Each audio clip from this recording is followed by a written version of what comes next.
नमस्कार, आप देख रहे हैं जनता मांगे जवाब। मैं हूं आपके साथ राघवेंद्र। मध्य प्रदेश की सियासत एक बार फिर जुबानी जंग के मैदान में तब्दील हो चुकी है। मुख्यमंत्री डॉक्टर मोहन यादव ने कांग्रेस की तुलना रावण से करते हुए तीखा हमला बोला, तो पीसीसी चीफ जीतू पटवारी ने सीएम के बयान को ही बीजेपी पर उल्टा मर दिया है, जिसके बाद सियासत एक सुर में यह सवाल पूछ रही है कि आखिर कौन देव है और कौन असुर। आज इसी पर चर्चा होगी, लेकिन उससे पहले यह रिपोर्ट देख लीजिए।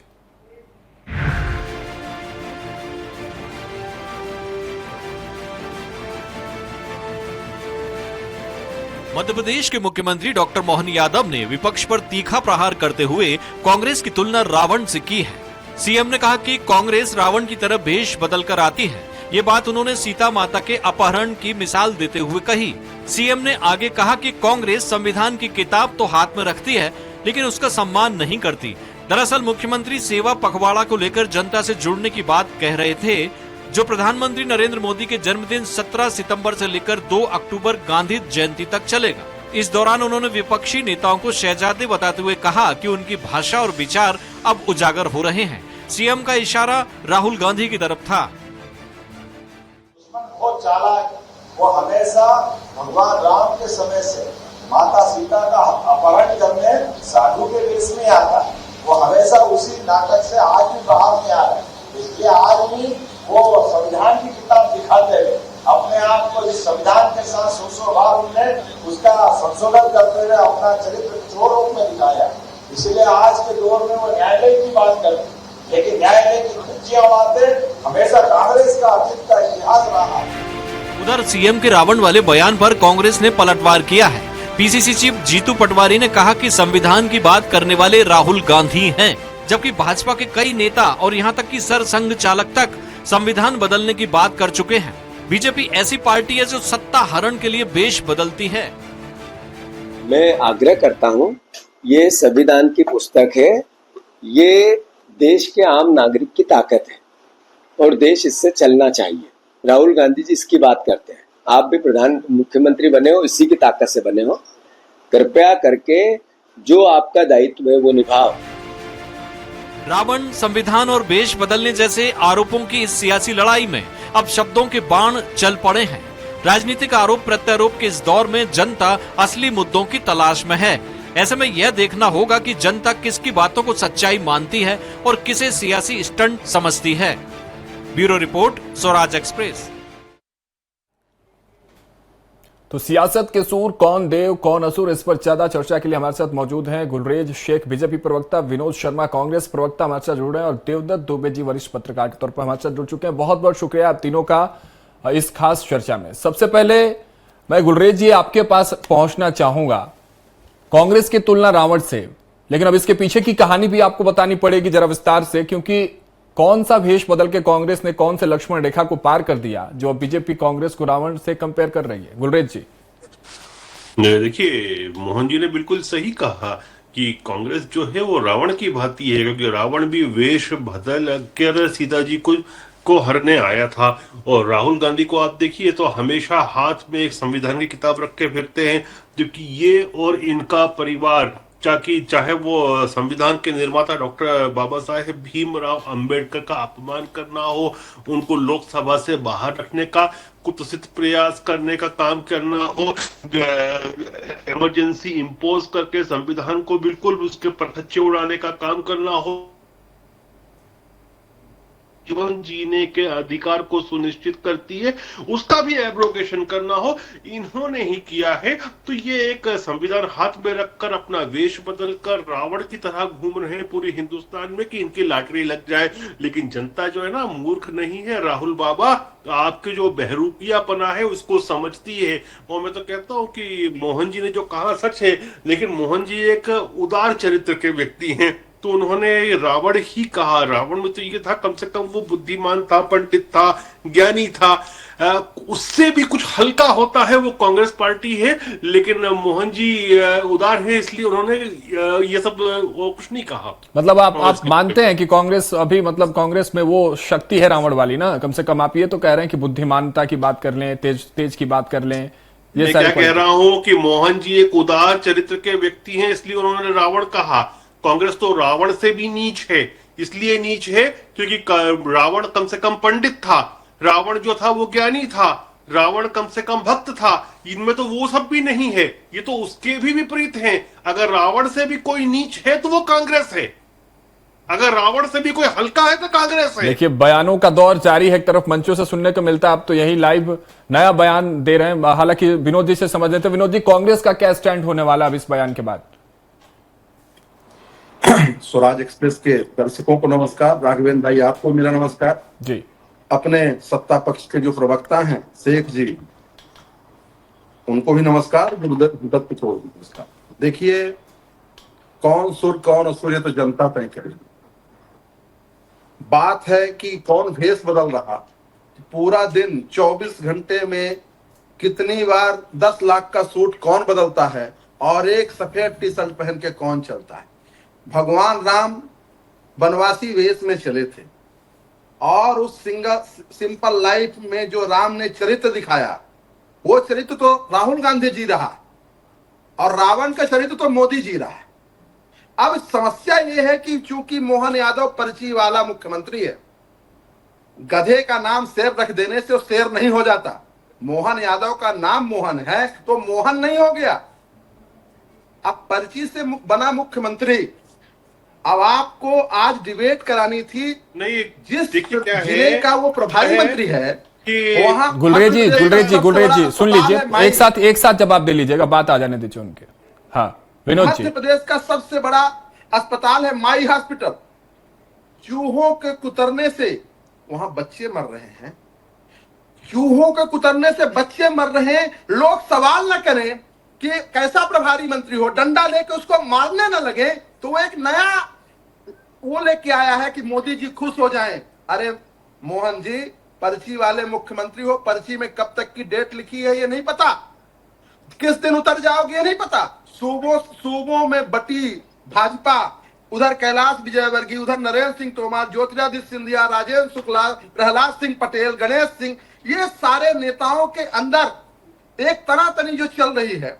तो आप रावण राम, सीता मैया रो रही भाजपाइयों के काम से, सारा चंदा खा गए मेरे पति के नाम से। ये सीता मैया जी रो रही हैं किसके नाम से?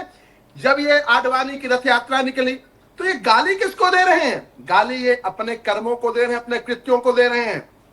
मैं फिर से कहूंगा शेख जी, और अच्छे से पढ़ो। व्हाट्सएप यूनिवर्सिटी की बात हम नहीं करते। कांग्रेस पार्टी का कोई भी नेता यदि बात करता है तो अपने गांधी की बात करता है, बात करता है तो गौतम बुद्ध की बात करता है, बात करता है सत्य और अहिंसा की बात करता है। ये बात सही है कि आपके पास तो धाकड़ जैसा नेता है जो खुलेआम सरेआम आपको भी दिखाया होगा, आप भी देखे होंगे। उस समय याद नहीं आया रावण कौन और कंस कौन? गुलरेज जी जाओ चुल्लू, ठीक है। विनोद जी ठीक है। गुलरेज जी जल्दी से एक जवाब दीजिए, छोटा सा जवाब दीजिए, फिर देवदत्त जी से समझते हैं पूरी कहानी। गुलरेज जी, और अभी भी शर्म बची है। देखिए, मैं इनको जवाब क्या दूं, इन्होंने कुछ बात बोली ही नहीं है सिवाय लोगों को अपमानित करने के अलावा। और मैंने जितनी बात की है वो तो वास्तविकता बात की है। मैंने बताया कि संविधान की धारा 21 किसने हटाई थी? इसी कांग्रेस ने हटाई थी। इमरजेंसी किसने लगाई थी? इसी कांग्रेस ने लगाई थी। बाबा साहेब के खिलाफ प्रयास किसने किए थे? इसी कांग्रेस ने किए थे। तो इन्होंने तो केवल एक रेटोरिक किया है। मैं इनकी किताब को खुला रख रहा हूँ पढ़ सके। और जहां तक आप मोहन जी के विषय में कह रहे हैं ना, मोहन जी से ज्यादा पढ़ा लिखा अगर कांग्रेस में एक भी नेता हो तो नाम ले लो मध्य प्रदेश में आप। अरे मोहन जिस विभाग में पीएचडी किया, कंप्यूटर साइंस से मैं पीएचडी हूँ। बड़े नेताओं की बात मत करो। मोहन मुझसे कम पढ़ा लिखा, मुझसे कांग्रेस। चलिए विनोद जी ठीक है भाई। विनोद जी, जो आदमी एमएससी हो, पीएचडी हो, एमए हो, एमबीए हो, तो अपने आप को कंपैरिजन कर रहे हो। मतलब कहाँ, क्या बोलूं बस। चलिए आप दोनों के पास आएंगे, आप लोग तो ऐसे बार पलटवार करते रहेंगे। देवदत्त दुबे जी से समझते हैं। देवदत्त दुबे जी, देखिए कलयुग में भी अब जो है देव और असुर संग्राम देखने को मिल रहा है। किस तरह से देख रहे हैं आप पूरे देवासुर संग्राम को, इस कलयुग के देवासुर संग्राम को?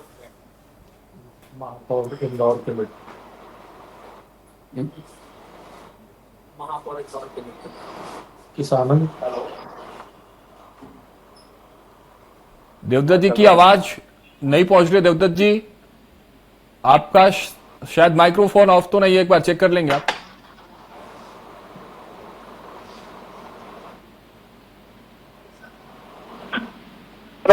जी, आवाज आ रही आई है? आवाज? जी, देखिए राघवन जी, ये राजनीति का बदलता दौर है।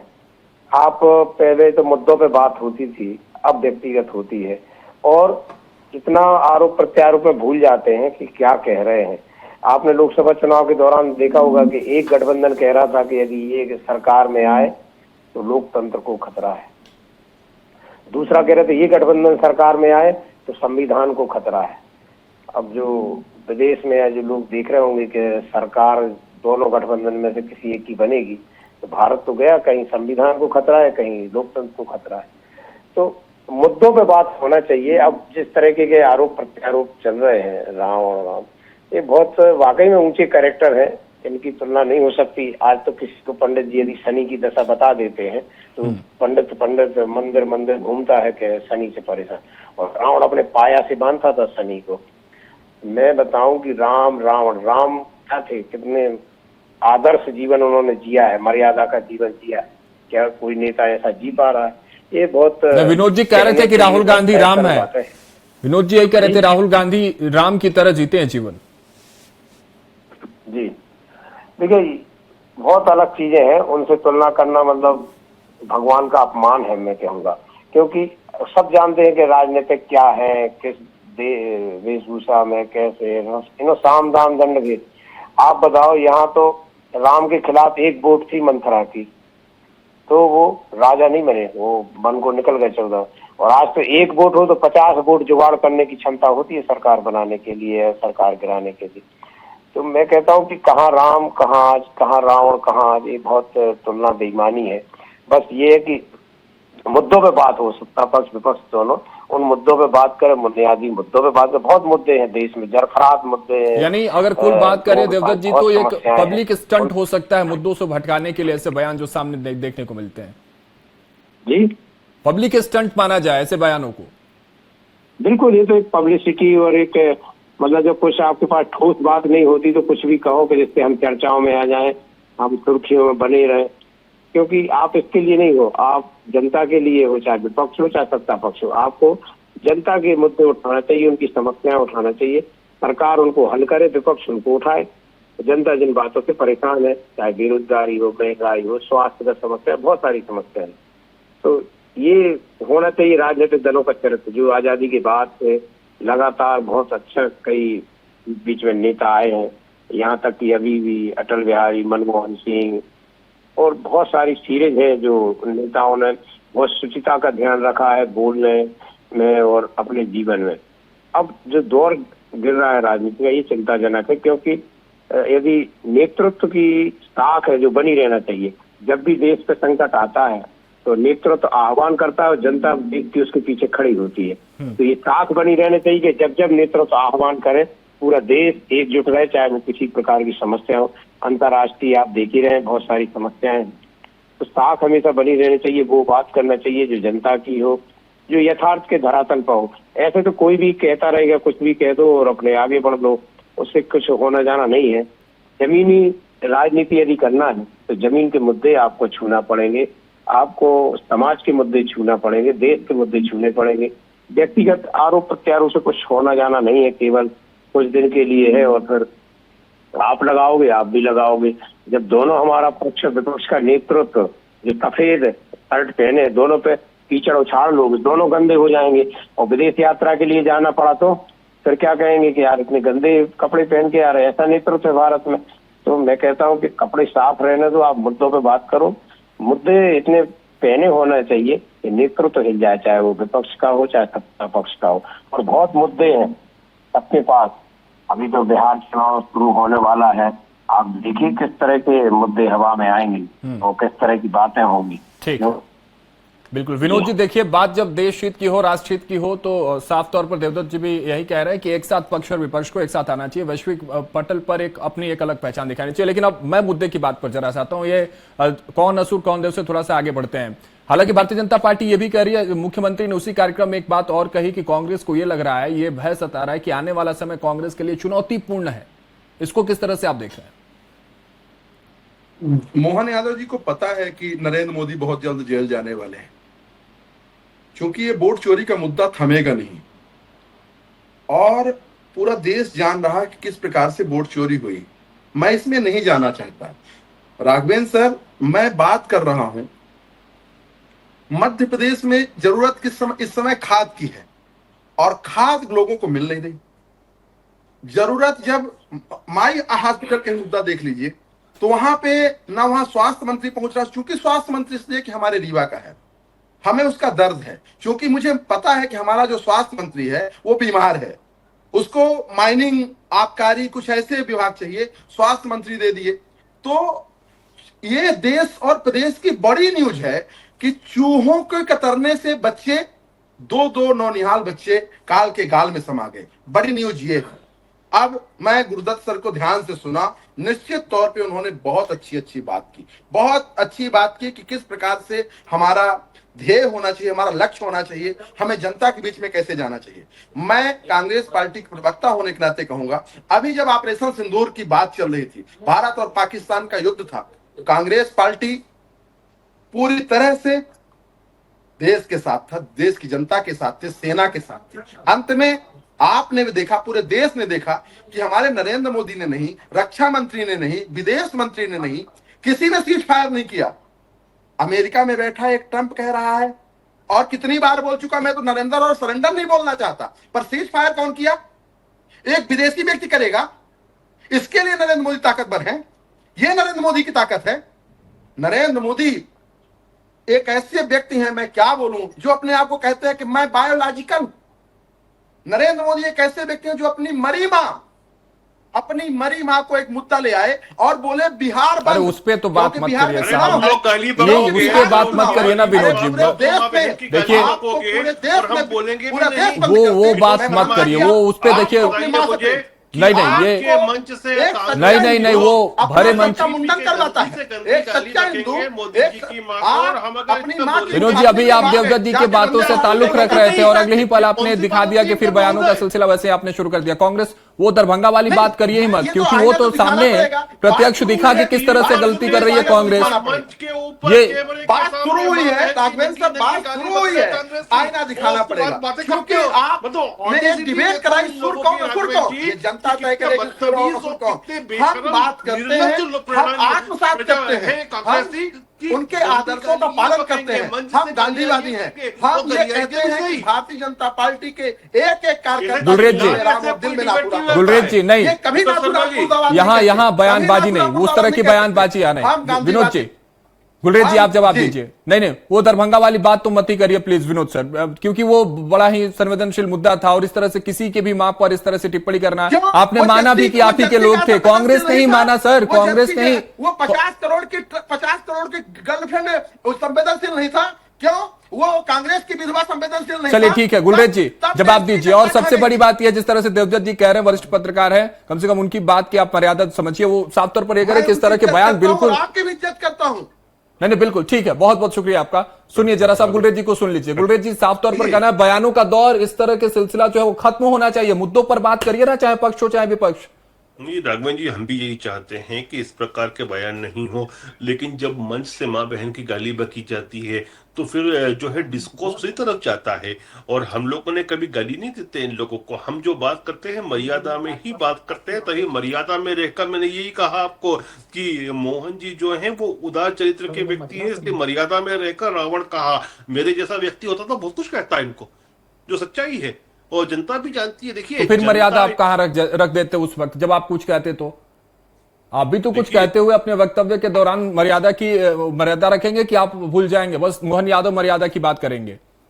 नहीं, मैं क्या बोल रहा हूँ, मोहन जी बहुत उदार व्यक्ति हैं इसलिए रावण कहा, वरना जो लोग आप बताइए किसी मरी हुई बूढ़ी औरत को मां बहन की गालियां दें, जो लोग संविधान के नाम पर एक झूठ परोसें, जो लोग गुंडागिर्दी करें, जिन लोग आप देखिए कि हमेशा कांग्रेसी कितने उग्र होकर बात करते हैं, तो ऐसे लोगों के विषय में क्या कहेंगे आप बताइए ना। अभी आपने पूरा डिबेट पे देखा, आपकी जनता भी देख रही है, एक तरफ से देवदत्त जी बैठे हुए हैं, बड़ी नरमी के साथ बात करे हैं, मैंने अभी तक चिल्ला चोट एक बार भी नहीं की। कांग्रेस के प्रवक्ता को उठाकर देख लीजिए, कंटिन्यू चिल्लाए जा रहे हैं, तो क्या डिस्कोर्स आएगा बातचीत का?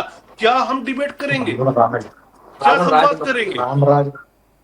चलिए देवदत्त जी, ये तस्वीर आखिर बदलेगी कैसे, क्योंकि ये तस्वीर बहुत पुरानी है और हर मोड़ पर एक नई तस्वीर देखने को मिल जाती है और ये तस्वीर बेहद कभी कभी तो ऐसी हो जाती है कि अपने आप में शर्मसार कर देने वाली होती है। जैसे दरभंगा वाला जो बात कर रहे थे विनोद जी, खुद उसमें फंसते ये लोग नजर आए। ये तस्वीर बदलेगी कैसे? बहुत जरूरी है, बेहद जरूरी है बदलने इस तस्वीर को। देखिए, तो दोनों ही दलों को ध्यान रखना पड़ेगा कि आज इस दौर में देश गुजर रहा है, अंतर्राष्ट्रीय समस्याएं क्या है। हम अपने देश को जातियों में सब में ना बांटे, नेतृत्व की शाख बनाए रखें। कभी आप सत्ता में, कभी आप सत्ता में, नेतृत्व की शाख हमेशा बनी रहना चाहिए। और उसके लिए जरूरी है कि संयम, धैर्य और एक मेहनत होती है। मुद्दे तो बहुत हैं जिन पर बात की जा सकती है, जिन पर किसी दल को घेरा जा सकता है, बस उसमें मेहनत होती है। जमीन से वो चीजें लाने पड़ेंगी। जब आप जनता के बीच जाएंगे तो वो सब बताएंगे, सत्ता पक्ष की, विपक्ष की, सब बातें उनके पास रहती हैं। तो उस पर बात करें। मुझे लगता है दिमाग ज्यादा लगाने की बजाय दिल से जो बात करेगा कि जनता क्या चाहती है, जनता के क्या मुद्दे हैं, ये देश की तासीर क्या है, ये राजनेताओं को समझना पड़ेगी। ये गांधी जी ने और कितने लोग हैं जो कितने कैसे कैसे प्रयोग किए हैं देश में, कैसे प्रयोग सफल हुए हैं। ये बहुत सारी चीजें चिंतन मनन की है। हमारा देश बहुत, हमारे देश की जनता बहुत अच्छे से, नीचे से, बहुत छोटी छोटी बातों को ऑब्जर्वेशन करती है और कोई एक दिन में धारणा नहीं बनाती कि कल चुनाव है तो आज धारणा बनाए। आपकी एक एक गतिविधि से राजनीतिक दल के, चाहे वो प्रवक्ता हो, चाहे विधायक हो, चाहे सांसद हो, उनकी जो बातचीत, उनके जो कार्य व्यवहार, सबसे वो धारणा धीरे धीरे बनाती रहती है और फिर जाके लोकतंत्र का जब चुनाव होता है तो वोट डलती है। तो मुझे लगता है कि एक विश्वास पैदा करना चाहिए। आप प्रतिनिधि क्या होता है, मतलब जनता के प्रतिनिधि, माने जनता की बात आप रखो, उससे आपका भला होगा, समाज का होगा, पार्टी का होगा, देश का होगा। और ये शुरुआत एक तरफ से हो जाएगी तो दूसरी तरफ से अपने आप हो जाएगी, क्योंकि ऐसा तो होगा ही नहीं कि एक लगातार कुछ भी कहता रहे दूसरा ने, फिर उसको भी शर्म आएगी कि हाँ ठीक है, हम भी मुद्दों पे आते। और यदि चिल्लाने की बात शुरू होगी, गाली देने की बात शुरू होगी, उसकी तो इंतहा कोई है ही नहीं, कहाँ तक पहुंच जाती है राजनीति में। खून खराबा भी हमने देखे।